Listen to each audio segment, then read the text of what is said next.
Hi hello welcome back to our channel. இன்றைக்கி என்ன மாதிரியான டாபிக் பார்க்க போகிறோம் அப்படின்னா, ஃப்ரான்ஸில் டிரைவிங் லைசன்ஸ் எடுக்கிறது எப்படி அப்படிங்கிறத பற்றி தான் பார்க்க போகிறோம். அதுக்கு செய்ய வேண்டியது ஒரு 4 ஸ்டெப்ஸ் இருக்குது. அதை பற்றி தான் எக்ஸ்பிளைன் பண்ண போகிறேன். ஒரு சின்ன சேஞ்சஸ் ஆகிருக்கு. பழைய இதுக்கும் இப்போ உள்ளதுக்கும் கொஞ்சம் சின்ன சேஞ்சஸ் இருக்குது. நான் 2 இயர்ஸுக்கு முன்னாடி என்னுடைய கோல் தமிழ் சேனலில் போட்டிருந்தேன். அதுக்கும் இதுக்கும் ஒரே ஒரு சின்ன சேஞ்சஸ் இருக்குது. ஸோ அதுக்காக தான் இந்த வீடியோ திரும்ப மேக் பண்ணுறேன்.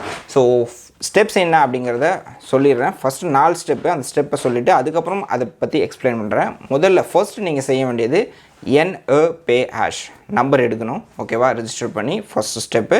2வது ஸ்டெப் பார்த்தீங்கன்னா எக்ஸாமுக்கு தியரிட்டிக்கல் எக்ஸாம் இருக்கும். ஸோ அதுக்கு நீங்கள் ப்ரிப்பேர் பண்ணணும். 3வது விஷயம் கொந்து வித் எக்ஸாம், அதாவது டிரைவிங் டைரெக்டாக ப்ராக்டிக்கல் பண்ண வேண்டியது இருக்குது. ஸோ டிரைவிங் ஓட்டி காட்டுறது தான். ஸோ அது ஃபஸ்ட்டு நீங்கள் 20 மணி நேரம் முடிச்சுட்டு அதுக்கப்புறம் கொந்து வித் எக்ஸாம் போகணும். 4வது ஸ்டெப் என்ன அப்படின்னு பார்த்தீங்கன்னா, நீங்கள் பாஸ் பண்ணிட்டீங்க அப்படின்னா அதுக்கப்புறம் டைரெக்டாக உங்களுக்கு லைசன்ஸ் வந்துடாது. அதுக்கு சில ப்ராசஸ் இருக்குது. ஸோ அது முடித்தாதான், அதுதான் 4வது ஸ்டெப்பு. அது முடித்ததுக்கப்புறம் தான் உங்களுக்கு டிரைவிங் லைசன்ஸு கைக்கு வரும்.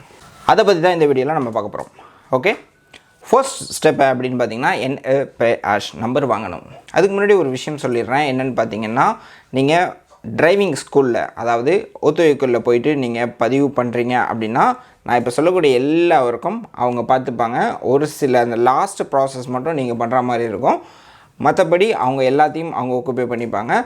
நீங்கள் ஜஸ்ட்டு அவங்க கேட்குற டாக்குமெண்ட்ஸும் ஃபீஸையும் கட்டினா போதும்.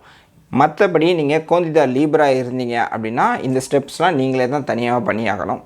ஓகே, இப்போ ஃபஸ்ட்டு ஸ்டெப் என்னன்னு சொல்லிடுறேன். First step NEP hash number எடுக்கணும். இது ANTS அப்படிங்கிற வெப்சைட் இருக்குது. நான் ஃப்ரெஞ்சில் எல்லாமே சொல்கிறேன். ANTS அப்படிங்கிற வெப்சைட்டு. ஸோ அது உள்ளே போனீங்க அப்படின்னா, ஸோ அவங்க அதில் உங்களுடைய டாக்குமெண்ட்ஸ்லாம் கேட்கும். ஓகேவா, என்னென்ன டாக்குமெண்ட்ஸ் அப்படிங்கிறதெல்லாம் நான் டிஸ்கிரிப்ஷனில் கொடுக்குறேன், பார்த்துங்க. அந்த டாக்குமெண்ட்ஸ்லாம் நீங்கள் கொடுத்து நீங்கள் ஆன்ஸ்கிரிப்ஷன் பண்ணிங்க அப்படின்னா ஒரு 1 மந்த்துக்குள்ளே உங்களுக்கு, மேக்ஸிமம் 1 மந்த்துக்குள்ளே உங்களுக்கு NPS நம்பர் வந்துடும். அதை நீங்கள் வச்சு தான் நீங்கள் கோது, அதாவது தியரிட்டிக்கல் எக்ஸாம் எழுத முடியும். 2வது ஸ்டெப் என்னென்னு பார்த்தீங்கன்னா, தியரிட்டிக்கல் எக்ஸாம் எழுதுறது தான். இது பார்த்தீங்கன்னா நீங்கள் ஒவ்வொரு எக்ஸாமின் போதும் நீங்கள் €30 காசு கட்டுற மாதிரி இருக்கும். நீங்கள் நீங்களே எந்த சென்டர் வேணும் அப்படிங்கிறத சூஸ் பண்ணிக்கலாம். போங்கோது, ஆப்ஜெக்டிவ் கோது, லா போஸ்ட்டு அப்படின்னு சொல்லிட்டு நிறையா இருக்குது. ஸோ அதில் நீங்கள் எது உங்களுக்கு வேணுமோ அதை நீங்கள் சூஸ் பண்ணி அந்த €30 கட்டி எக்ஸாம் எழுதணும். இந்த எக்ஸாமின் போது பார்த்தீங்கன்னா டோட்டலாக 40 கொஸ்டின் கேட்பாங்க. அந்த 40 கொஸ்டினில் 35 மார்க்கு நீங்கள் எடுக்கணும். 35 மார்க் எடுத்தால் மட்டும்தான் ஃபேவரபிள் பாஸ்ன்னு வரும். ஓகேவா, அதுக்கப்புறம் தான் நீங்கள் கொந்துவித்துக்கு போக முடியும். அடுத்தது 3வது ஸ்டெப் என்ன அப்படின்னு பார்த்தீங்கன்னா, கொந்துவித் எக்ஸாம் தான். நீங்கள் டிரைவிங்காக நீங்கள் போகிறீங்க அப்படின்னா மினிமம் 20 மணி நேரமாவது பழகணும் ஃப்ரான்ஸினுடைய ரூல்ஸ் படி. ஸோ 20 மணி நேரத்துக்கு அப்புறம் உங்களுக்கு எக்ஸாமுக்கு அனுப்புவாங்க. இந்த எக்ஸாமின் போது பார்த்திங்கன்னா மொத்தம் எக்ஸாமினர் பார்த்திங்கன்னா அவங்களுக்குள்ள டேப்லெட் வச்சுருப்பாங்க. ஸோ அதில் நீங்கள் 31 மார்க் இருக்கும், டோட்டல் மார்க்கு. அந்த 31 மார்க்கில் நீங்கள் 20 மார்க் எடுக்கணும். 20 மார்க் எடுத்திங்கன்னா பாஸ். ஓகேவா, இதில் ஒரு ட்ரிக் என்ன அப்படின்னு பார்த்தீங்கன்னா, 3 கொஸ்டின்ஸு கேட்பாங்க ஓரலாக. அன்டீரியர், எக்ஸ்டீரியர், ப்ரீமியர் செக்யூர் அப்படின்னு சொல்லிட்டு 3 விதமான கொஸ்டின்ஸ் வரும். ஸோ இந்த 3 கொஸ்டின்ஸுக்கும் ஆன்சர் பண்ணிங்கன்னா 3 மார்க்கு ஆட் ஆகும். ஓகேவா, இந்த 31 இது இன்க்ளூடிங் ஆகும். ஓகேவா, பார்த்தீங்க ஆக்சுவலி கொரோனாவில் இதெல்லாம் ஸ்டாப் பண்ணி வச்சுருந்தாங்க. இப்போ திரும்பவும் ஆரம்பிச்சிட்டாங்க.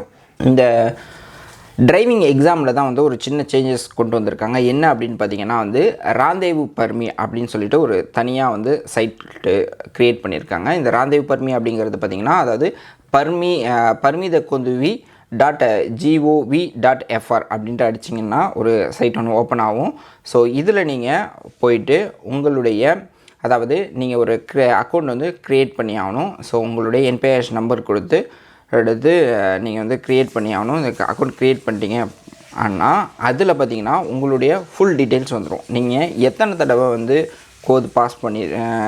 கோது எழுதியிருக்கீங்க, நீங்கள் எக்ஸாம் நீங்கள் பாஸ் பண்ணிட்டீங்களா இல்லையா அப்படிங்கிற எல்லா ரிசல்ட்டும் நீங்கள் அதில் தான் வரும். இப்போது புது சேஞ்சஸ் கொண்டு வந்திருக்காங்க. ஸோ இந்த ராந்தேவு பர்மின்ட்டு அதை ஷார்ட்டாக சொல்கிறாங்க. ஸோ அந்த ராந்தேவு பர்மி நீங்கள் கூகுளில் தட்டினீங்கன்னா கூட உங்களுக்கு அந்த சைட்டுக்கு கொண்டு போய் விட்றோம். ஓகேவா, நீங்கள் அதில் தான் வந்து நீங்கள் எல்லா டீட்டெயில்ஸும் அதில் தான் பார்க்க போகிறீங்க.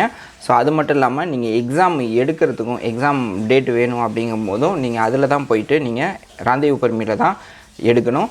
அதே மாதிரி இப்போது ஒரு ஒத்துழைப்பு இருக்குது அப்படின்னு பார்த்தீங்கன்னா அவங்களும் பார்த்திங்கன்னா இந்த சைட்டில் போய் தான் வந்து எடுக்க முடியும்.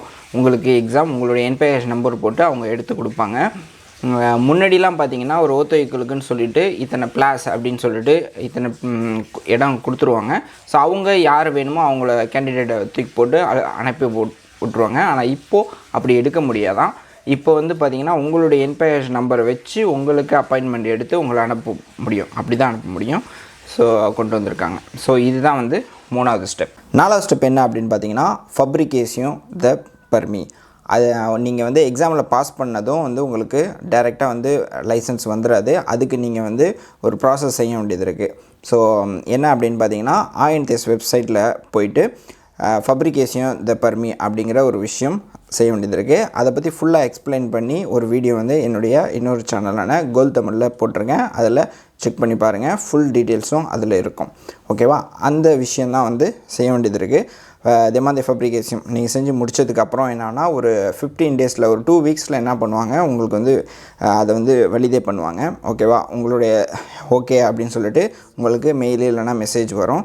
அதுக்கப்புறம் அதுக்கப்புறம் ஒரு எனக்கு வந்து 1 மந்த் ஆச்சு. அதுக்கப்புறம் 1 மந்த் கழிச்சு தான் கைக்கு வந்து லைசன்ஸ் வரும்.